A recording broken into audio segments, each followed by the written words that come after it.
పేట పట్టణానికి చుట్టూ ఉండే అనేక పట్టణాలకు నిరంతరం నీళ్లు ప్రతిరోజు ఎంత కావాలంటే అంత పుష్కలం నీళ్ళు ఎట్లా ఇచ్చిందో అది కూడా చూసినారు. మాన్యులు గంగాధర్ గారు మన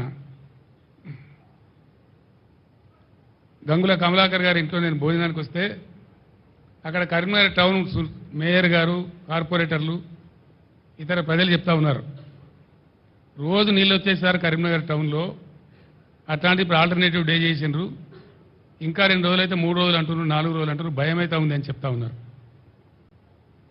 ఎందుకు ఈ పరిస్థితులు వచ్చినాయి?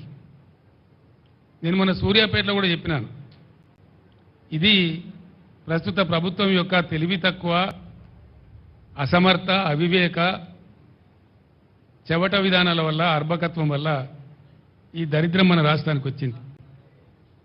ఒకటే మాటలో చెప్పానంటే ఏం కనబడుతుందండి?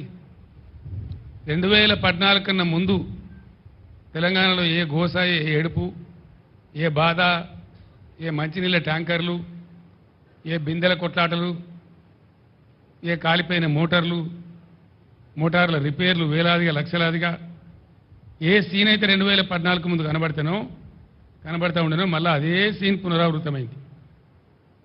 ఎందుకంటే ఈ ప్రభుత్వం అనేకమైనటువంటి అడ్డగోలు హామీలు టెంప్ట్ చేసి పాపం మంచిగున్న వాళ్ళ నోట్లే మట్టి కొట్టింది. అన్ని మోసాలే, ఏ ఒక్క మాట కూడా నెరవేర్చలే, ఏ ఒక్క హామీ కూడా నెరవేర్చలే.